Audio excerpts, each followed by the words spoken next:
All right, we're ready. All right, thanks, Michelle. Well, good afternoon, everyone. My name is Kristen Stevens. I'm a commissioner from District 2. We are here today, Wednesday, February 2nd, 2022 on Zoom for a work session. And the topic is Estes Park Stormwater.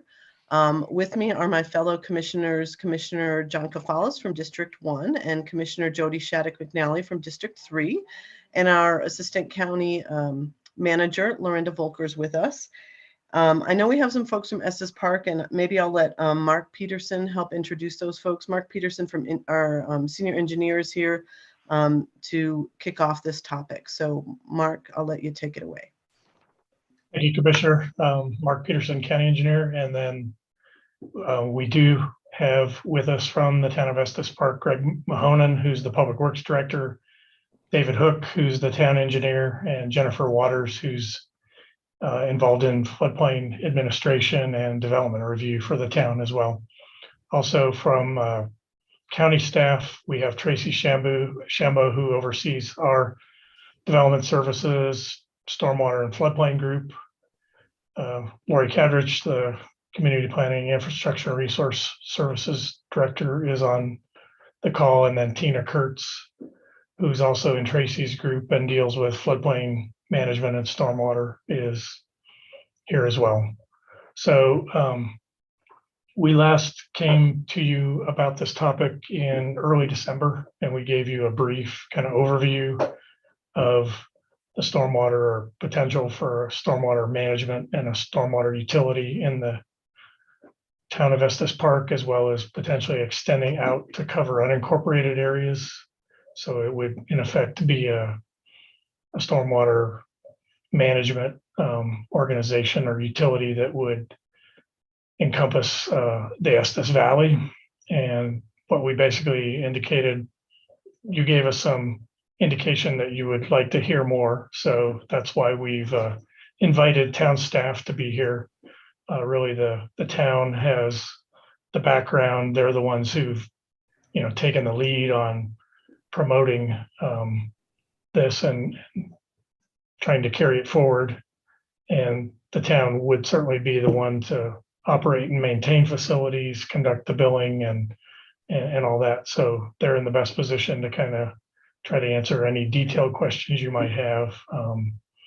Certainly from the county perspective, we've had a lot of dialogue in the past with the town about, fee rates and tiers and just, what would it cost an unincorporated resident to be part of the stormwater utility. But if at this point, I'll basically turn it over to Greg. He's got a presentation that he'll go through. If you have any questions, either of county staff or town staff, we'd be happy to try to answer them as we go through this. So Greg, I'll give it to you. Well, thank you very much, Mark. I want to thank Mark and the staff and our county commissioners for making time to have this conversation today. It's somewhat of a complicated conversation in that there's a lot of details on this. What I'd like to do today is walk you through some presentation slides, and it's all going to come down to one critical or maybe two critical questions. And I'll throw them out now so they can be marinating as we're presenting the information here. But it comes down to whether or not the county commissioners feel that they have a desire or even a responsibility to participate in these stormwater management issues. And if they do, is there a desire and the will to require county residents to participate in paying for this? And that comes in the form of a potential user fee. If the sentiment is, well, no, we don't want really county residents or town residents, we don't want a user fee, this might be a good idea, pay for it differently. There's sales tax options, there's grant options, there's multiple ways to pay for this, but I'll get into some of the reasons why we're proposing kind of a three-tiered approach here. Prior to the meeting, I sent out a report that had 4 attachments. It gave you some history on where we've been on this. And let me go ahead and start sharing my screen here and see if we can all see the same thing.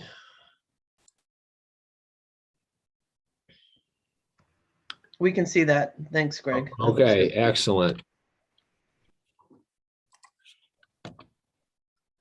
All right, so let me set the context for this conversation and answer the question, what's really the problem? Well, the problem is it's the geographic position of Estes Park, situated at the confluence of 2 large river basins, and we have 3 additional drainage basins in the region, and consequently we flood. We had a pretty significant rainfall intensity and stormwater flow study done after the 2013 flood, and they identified 7 or 8 incidents of significant flooding dating back into the 40s, and I'm sure history goes deeper than that on flooding issues. But what was significant about these particular floods is we experienced loss of life or significant private property damage and some pretty significant public infrastructure damage. And those issues continue to repeat.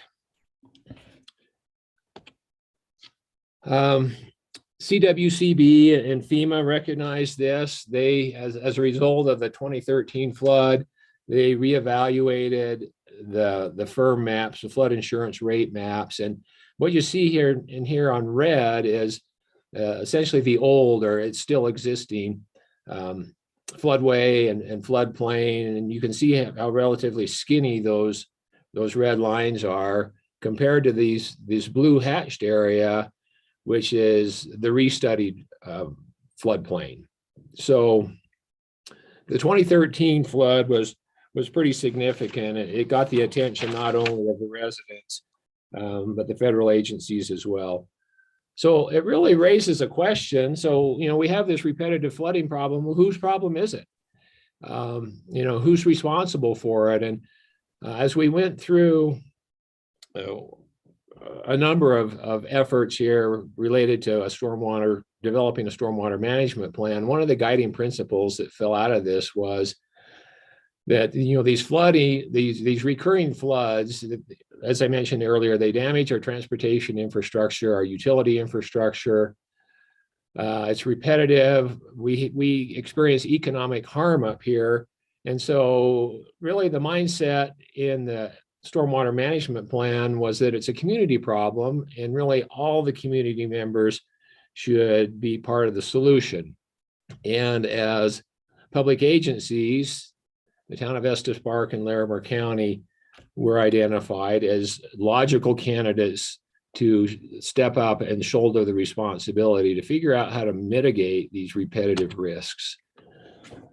So jumping into that, in 2016, I'll back up a bit. We applied for a federal grant and received $300,000 to hire a consultant to prepare a stormwater management plan. The town put some additional money into that, and we paid for a companion utility feasibility study. And we worked in 2016, 2017, 2018, 2019, hand in hand with Mark and his team on addressing these stormwater issues, not unique or not limited to the Estes municipal boundary, but the Estes Valley. And remember, back in 2016 and 17, we were partnered under the Estes Valley Development Code. And so the mindset at the time was that, the 2 agencies were really in partnership. Of course, previously, we had established a partnership in the land use arena, and we were applying that same mentality and boundary to the formation of this particular management plan. So in July of 2019, the town actually adopted the stormwater management plan. So we have that, and it contains some recommendations. I'm going to get into that in a moment. The key recommendation was forming a stormwater utility. And the purpose of the utility would be to implement the recommendations in the management plan, partner with the county to more equitably allocate the fees, all the benefiting property owners, so town and county residents. And then looking at sales tax and grant revenue as other potential sources of funding. So among the key findings from this management plan, it pointed out the obvious. Stormwater does not respect jurisdictional boundaries. A lot of this water, it falls on federal property in the national forest, in the national park. I mentioned previously, we've got these 5 major drainage basins, and we get water from about 210 square miles. And it happens to concentrate primarily in the downtown of Estes Park. So this master management plan that was put together, they identified some key improvements, and I imagine the list here is probably too small to read, but I'll generalize. It's categorized into 3 priority areas. They total about $79 million in 2017 dollars when this was prepared. But if you look at this as a 30-year implementation strategy, using a 3% inflation factor, that that 79 million grows to 138 million. And they were prioritized into 44 million in priority 1 projects, 23 million in priority 2 projects, and 11 million in priority 3, which are primarily neighborhood projects. And the report identifies 350 conceptual locations for neighborhood mitigation projects. So the study also identified some very key and specific recommendations. I mentioned establishing a stormwater enterprise or utility, including user fees as one of the pillars of funding this thing. We have to identify not only scope, but an implementation strategy, which really is driven largely by the timing of cash flow. And so you have to save up some money for a period of time to afford some of the more expensive projects. We need to monitor and track the revenues, and all the while staying very vigilant and alert, looking for grant funding. So that's a real quick overview of where we've been and what we're looking at. And the key questions here really, I guess, is one, if the board wishes to consider including county residents as participants in a user fee, then we feel the next step would be to have a joint study session with our town trustees and start talking about some of the more specific details. We had done that in 2019. We had 2 joint study sessions. The last one in May of 2019, and that report, I think, was in your packet. We talked about funding strategies, and at the time there was a call for grant applications for some major federal funding. We had submitted an application for $25 million to do some channel widening on the Big Thompson River, and our trustees at the time said, well, let's just not go into imposing a user fee right now. Let's see how we do on this grant application. And so, after the meeting, Commissioner Donnelly and Johnson talked to me. They said, boy, we were ready to approve this thing and move forward. And our board was not ready at the time. So we submitted that application in 2019. We were not successful in getting those grant funds. We modified and resubmitted a variant of that application in 2020. It was not successful either. And so, frankly, at that point, 2019, staff was 3 years into this, and we had really no direction to go forward and no funding. And so it was really put on pause for 19. And then, of course, in 2020, COVID came. That diverted everyone's attention. And as we began preparing the 2021 strategic plan, our town board showed some renewed interest in continuing the conversation. And then in our 2022 strategic plan, they very specifically identified some objectives to move forward, if possible, with the stormwater utility. And so that brings us here today. Really, the question is, does the county want to participate in this with us? And so if we have a joint study session for the two governing bodies to talk about it, we'd want to confirm what the service area is going to be. And there's about 5,400 parcels in the town, about 3,100 parcels in the former Estes Valley Development Code boundary. So we're looking at what 8,500 parcels that would be potentially participating with user fee of some amount. And I attached in your packet a sample letter that we had sent out to all of the utility customers in Estes Park, and we presented in there a range of potential fees, and we reported the findings of that outreach and the survey that went with it. And we shared that back in 2019. So anyway, we were proposing a three-tiered funding strategy, and the proposal was we put into the cost model 20% grants. That was about 28 million, and that's intended to acknowledge and speak to the federal contribution. There's a lot of federal land that sends water into these basins, and our perspective was that the feds ought to help share some of the cost. Additionally, we had identified about 30% of the funding coming from user fees for residents both in the town and in the county. And I really want to pause here and give a shout out to Eric Tracy and the work that he did in identifying a tiered strategy, which had some sheer brilliance in it in terms of identifying some of the headaches that would come about with people quibbling over, well, you're charging me for 1,200 square feet of impervious area, and I only have 1,100 square feet, and blah, blah, blah. Anyway, Eric was really sharp on that. And as we worked through all the variations of how to pay for this, that was his brainchild. So I want to give him credit for that. And then thirdly, we get a lot of visitors up here, and visitors are impacted if we flood. And so we felt it was not inappropriate to consider sales tax revenue as part of this. And so in our modeling, we assumed a 50% contribution. And all that totals up to about 138 million by the year 2050. And it's a huge number. Our finance director's having heartburn over that number. But anyway, so that's the second element we want to talk about potentially if we have a joint study session and detail what the content of an IGA might be.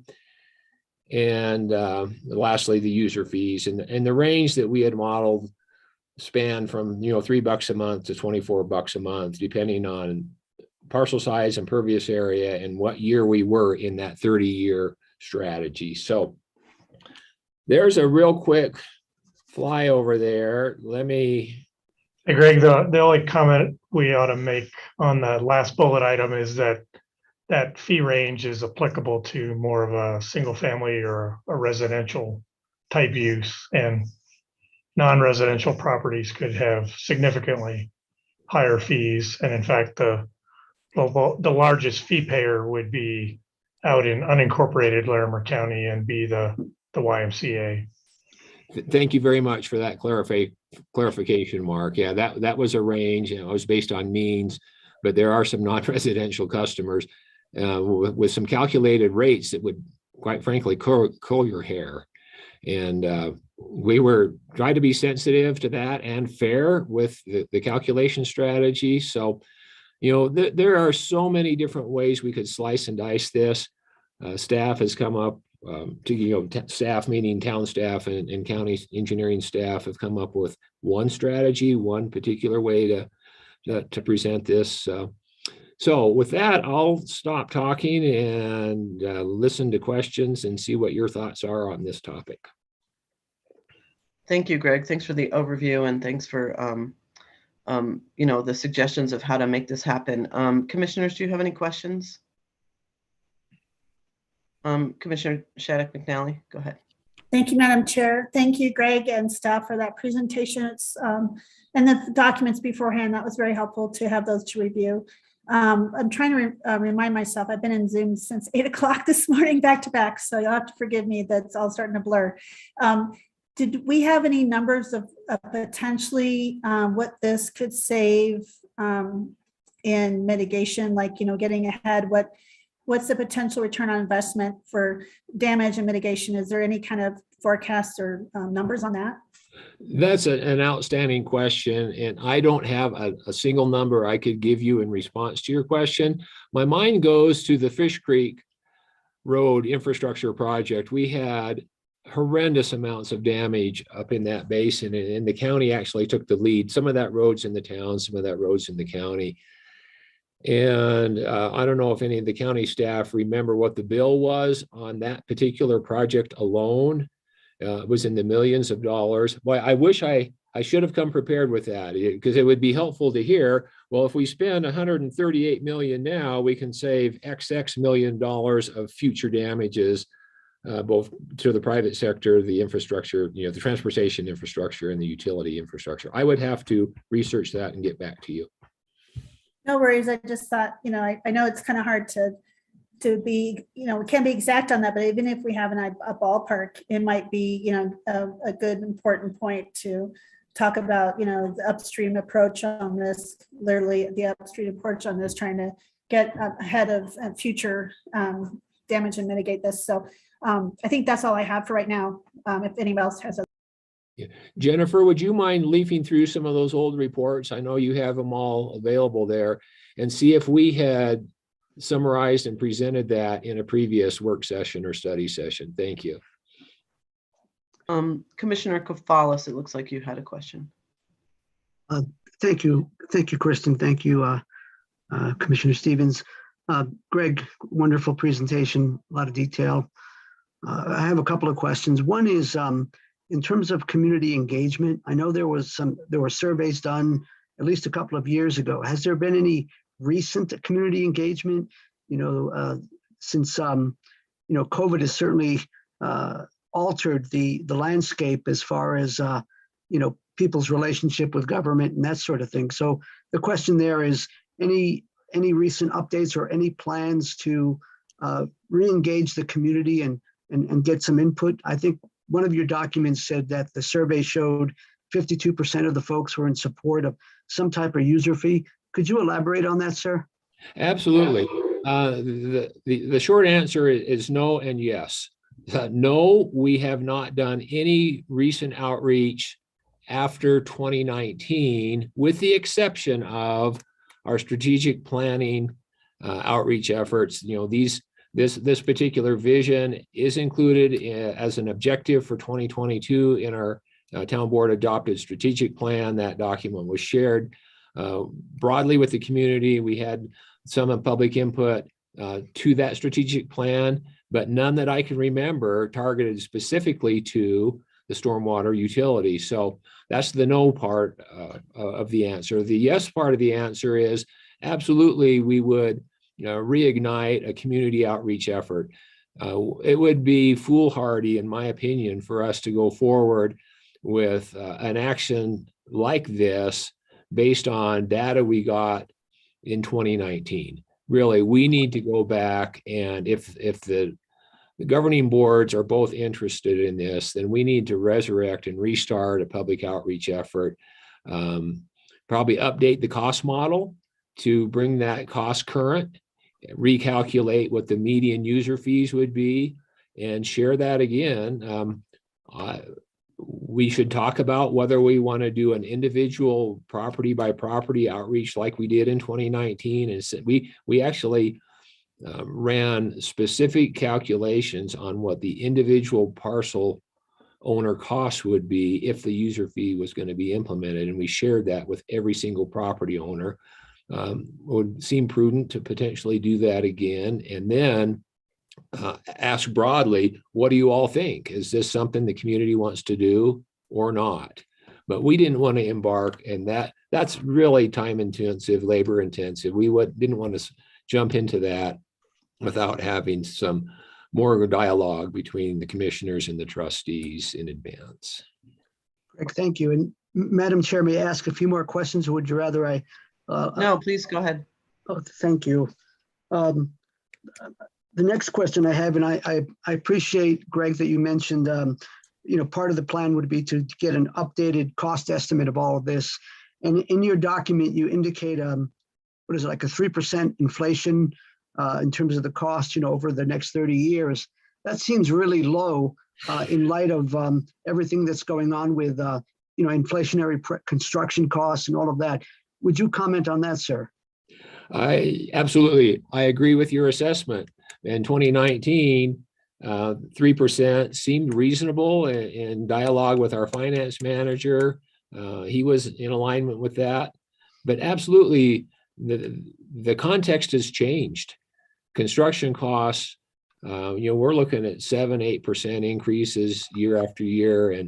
And I don't know that we want to put 8% into this model and run that out for 30 years, but I would agree 3% is too low. And if we decide we want to continue forward on this, Mark and I will be talking through really what is the right number. I'll be talking to our finance folks. Mark may do the same, but yes, I would fully expect an update in that cost model to more accurately reflect current economic conditions. I just have a couple more questions, Commissioner, if that's okay. That's fine. So my next question is regarding one of the potential sources of revenue, the sales tax. What is the current sales tax rate in Estes Park, and what is being considered as a potential increase? The increase that I was considering when I modeled this was 0.4%. And that number came from a sales tax initiative that was adopted in 2014 that expires in 2024. And that initiative was a 1 cent or 1% sales tax. And it is allocated primarily to our street improvement program, our trail expansion funds. There's an emergency services component and a recreation district component. And I grabbed the 0.4% based on an assumption or knowing that all that would expire. I know that Public Works will be poised to ask for a continuation or a reinstatement of the 60%, the 0.6 that goes to trails and to streets. And so I was proposing that the community could consider just extending or readopting another 1 cent sales tax with 0.4 of that going towards a stormwater utility. Now, with the cost of inflation going up, it's important to note that our sales tax revenue is going up as well. And just for grins, I asked our finance director last week, I said, what would a 1% sales tax generate? And is that enough to fund this entire program? And he wrote back, gave you the number, and based on the old calculations, it was sufficient to fully fund this. Now, I know for a fact the town board would not consider a proposal to take all of a new sales tax initiative and direct it 100% towards this particular ask. There are just other demands with housing and childcare and other infrastructure needs that will be talked about, but the town does intend to go back to the voters in 2024 and ask them to approve a sales tax. So our position in Public Works has been, we feel we will recommend to the trustees that ask include a stormwater component, and 4 cents is, or 0.4% is what we were looking at in the calculations in the model. And what's this? What are folks paying now? And what? Oh my, 6 something. Say that again, sir. I think it's 6% and change, but my memory's foggy on it. Anyone else on the call remember specifically what the Estes sales tax is? Or maybe Jennifer or David could Google it really quick and share that. That's okay, Greg. I just Googled it. It's 8.7. Thank you. Nelly. Yeah, I knew it was at least 8. that's a consideration. I have a couple more questions, but I'll pause and see if Commissioner Stevens or other folks have questions, and hopefully it'll be time for me to come to those other questions. Thank you. Thank you, Commissioner. I do have a couple questions.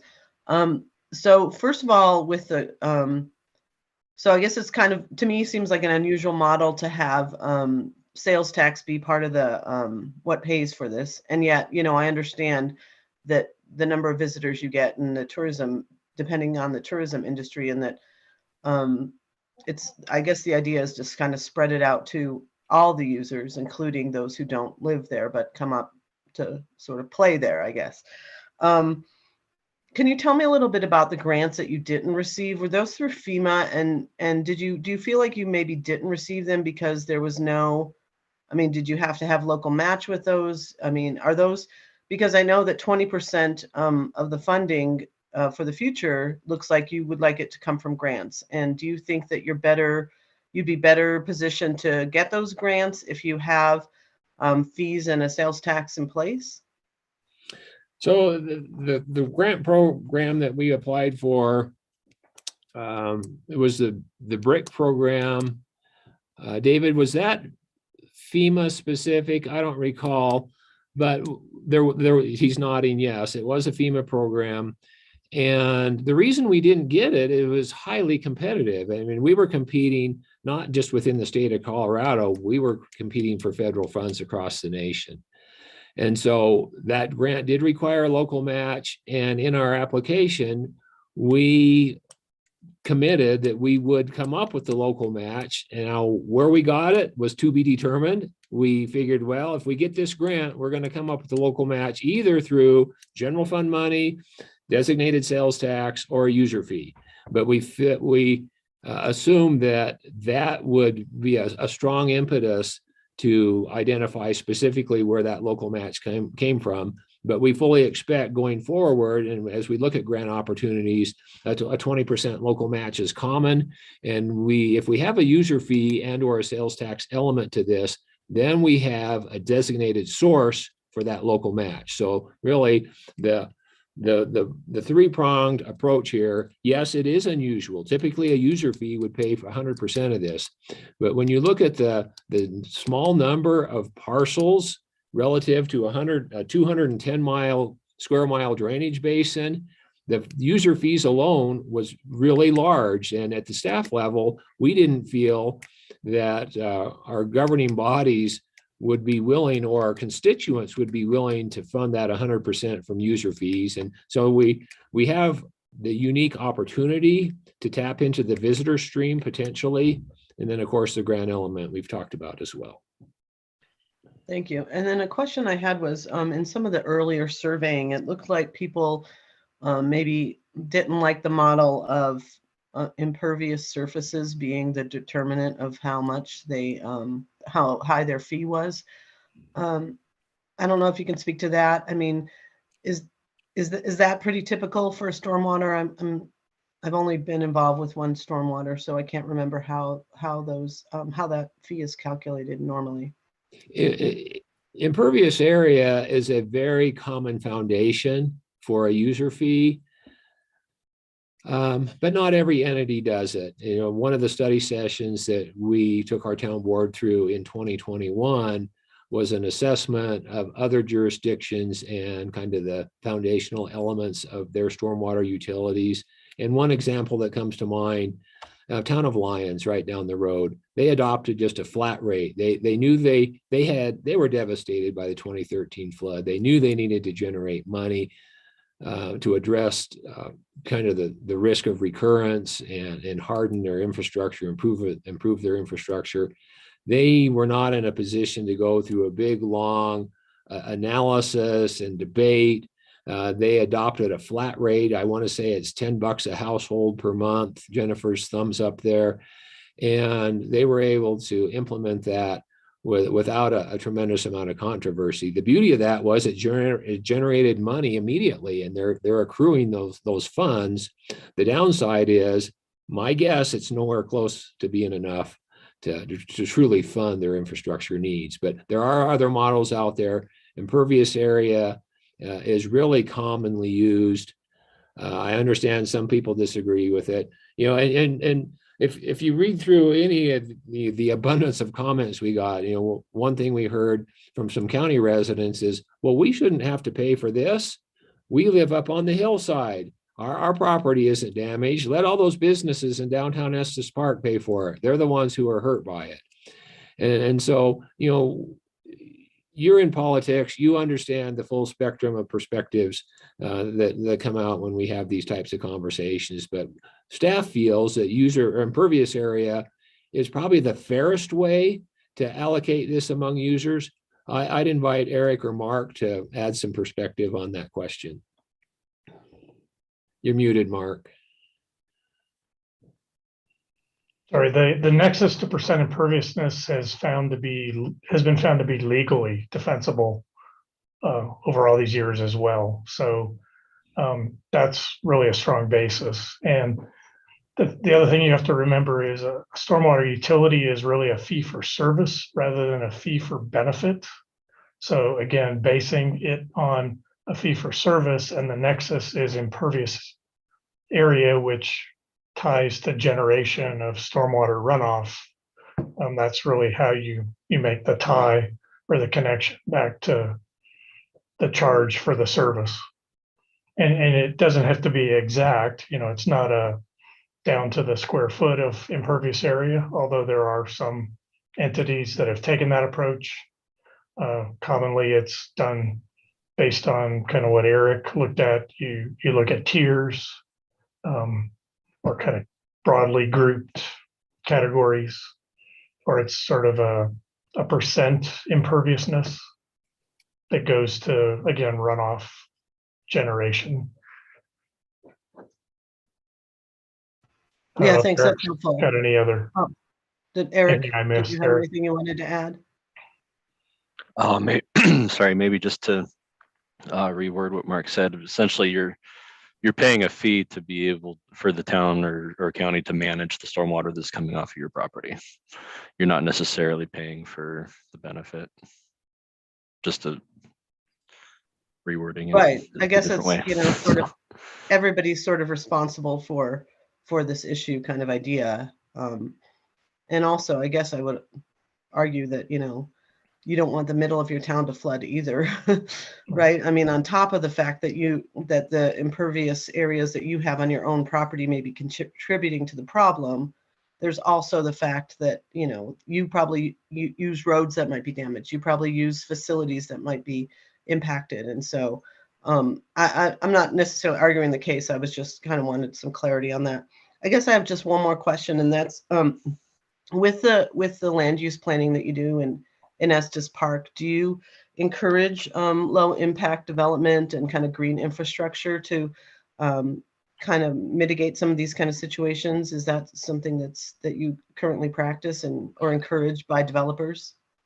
I think the short answer is yes, and I think the longer answer is we have our comprehensive land use plan is 20 some years old, and we're going through an update to that right now. We have a new community development director who has a high value on environmental stewardship and resilience. And so I fully expect the updated comp plan to be more explicit and concrete in those areas. I know from a development review perspective, when any land use application comes in, Jennifer looks at those on behalf of our department, but we're looking at stormwater runoff. We're looking at on-site detention, and we're holding the landowners accountable for not worsening the problem downstream and taking responsibility for managing the stormwater runoff increases that they may cause. I think that's the long answer to your question. Yeah, that's really helpful. I think that But you're I right. think Eric may have something to add. Oh, okay, Eric, and then Commissioner Shattuck McNally. Just one point to make with that is the fact that no matter what we do from a land use perspective with the detention ponds and everything, it's going to have a very minimal impact on the total flows that we're seeing, because I forget the exact percentages, but like 95% of the water that we see is coming straight down out of the park which we have zero control over. So there isn't much that we can do from a land use perspective to change the outcome.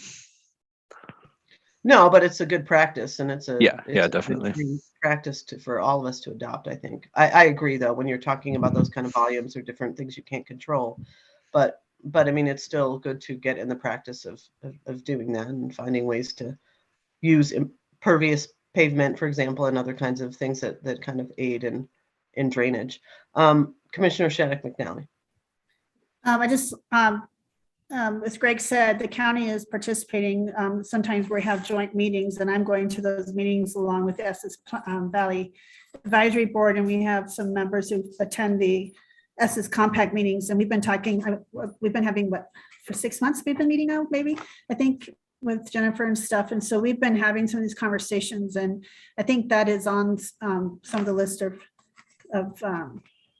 priorities, is like resiliency and mitigation for natural disasters, and looking at this kind of long-term for the next 50 years. So these are conversations we've been having already. And it's kind of, something that I'll kind of put in the back of my mind, because I think we meet this next week, and make sure that, that's kind of brought up again. But, I think Eric is right. Detention ponds, I always think about Houston. They paved everything, and then when they had those massive floods, it's because the water couldn't go anywhere, right? It just kind of, there was nowhere for it to penetrate. So, but I think a lot of the land up in Estes Park is starting to be more and more developed, and we mostly think about wildfires, but we still have to remind ourselves about the flooding, especially when you look at Glen Haven and some of the things that happened there. There's a lot of lessons to learn, and with the burn scars, there's a lot of extra factors to consider with us now that are different than even 2019, that I think having some new data and some new conversations and some new updates would probably be helpful, because of some of those conditions have changed since the 2019 data. But that's kind of my thoughts on that. Thanks, Madam Chair, for the opportunity to speak. Thanks, Commissioner. Commissioner Kafalis, you mentioned that you might have a few more questions. Did you want to pose those now? Yes, please. Thank you. I'll pose them in the form of comments and maybe a question or two. The first is I'm glad that, Kristen, you brought up about the proposed stormwater management plan and the utility concept, and how that aligns with the comprehensive plan. So I'm glad you folks brought that up, because that was one of the things I was going to assume, that there is a cross-pollination here between what we're discussing directly and what might go into the comp plan. And related to that, in terms of user fees, just an idea, which is probably an illogical idea, because I'm not an engineer and stormwater type person, but I wonder, in terms of potential user fees, would there be logic to designing those in such a way to provide incentives, for property owners to do, above and beyond mitigation to help, with flooding issues, although recognizing what Eric Tracy said, that most of this water comes out of the park. So that was a comment. A second comment is, I think what our county engineer, Mark Peterson, mentioned about the non-residential folks and like the YMCA, et cetera. I would obviously, assuming we move forward here, I would like to know more details about what some of those rates would be, or what some of those cost impacts would be on, entities like the Y, because we know they've been impacted by this COVID stuff. So that would be really important to know. And then finally, I think, in terms of revenue sources, have there been, you identified it, like the three main ones: sales tax, user fee, and grants. Are we considering things like, for example, the infrastructure bill that I think was passed, and whether that would be applicable here? Secondly, have we considered, there's a lodging tax. I don't know if that's more palatable, but then the Visit Estes Park folks might not be happy with that. But obviously there's an impact, downtown and all that. And then the other thought was, and this is probably the most difficult, and whether or not to go to the voters and ask for a property tax or, mill levy increase, or I don't know how all that works. But I'm just putting out there, to make sure that we're considering all the range of options for potential revenue. I think that's all. Thanks, Kristen, or Madam Chair, You're welcome. I don't know if you want to tackle those questions, Greg. or for future deliberation, perhaps. Oh, either way. Yeah, well, the question about the infrastructure bill, that would really fall into our grants category. We had identified some FEMA sources previously.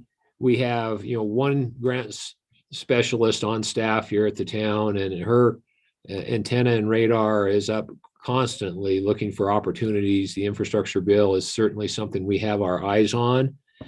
And whether we adopt a utility or not, we will still be going after those as a source of potential funding for the recommendations in this management plan. The local match becomes somewhat problematic potentially if we go after very large grant amounts. But yes, the infrastructure bill is on our radar. And regarding the other sources, we'll just take those suggestions under advisement and have some more evaluation and discussion on that.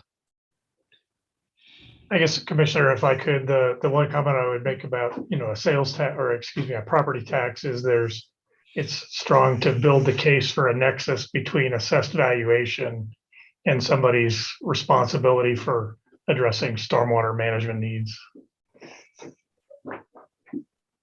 Thank you, Mark. Thanks, Yeah, Mark. thank you both.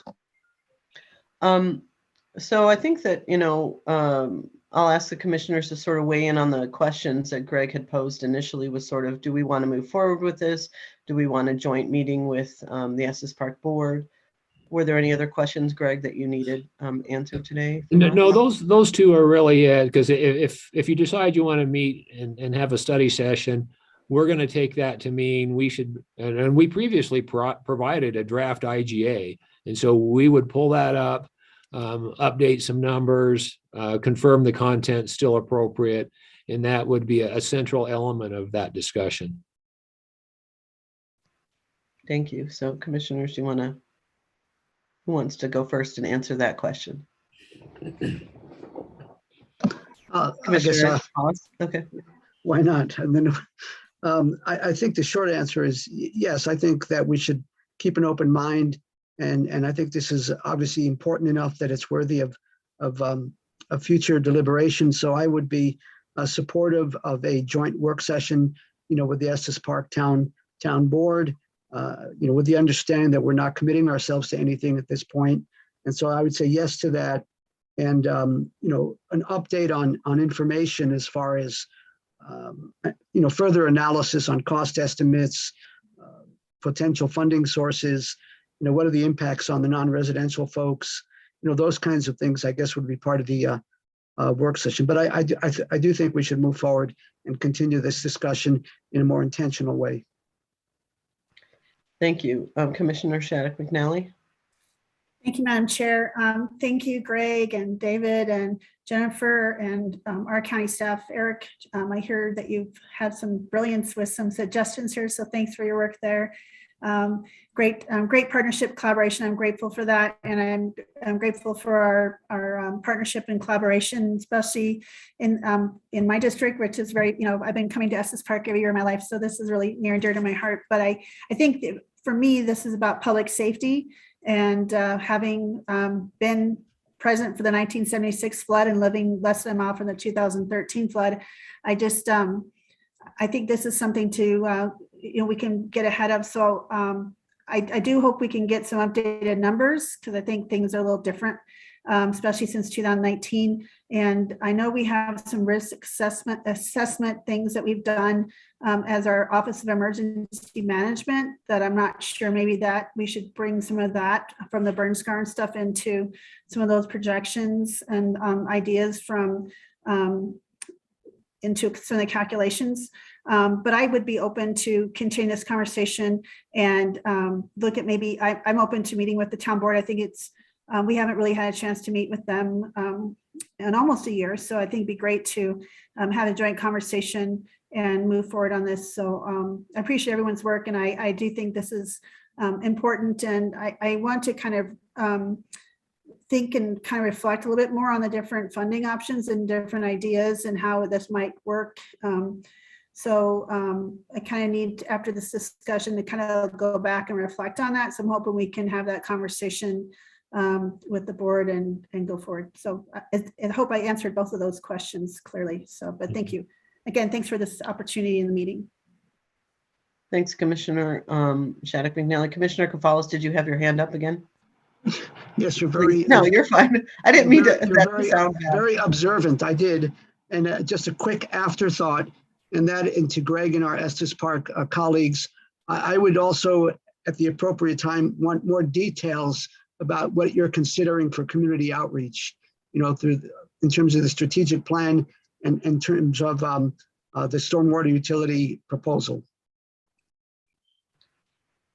Yeah, I would definitely agree with the community outreach, knowing that if, you know, you're sort of, I think with a fee, you can, does that have to go to the voters? But I mean, clearly the fee doesn't, but the tax does, right? And so I think having that buy-in to make sure that you have a community that's would be supportive of that tax is really important to kind of know going forward. Otherwise, half your funding falls out, right, in that model. And so, and then, you know, and then the grants that you'll be seeking are still fairly probably competitive. So like, what's the kind of plan for that in the future? But I certainly think this is something we need to address.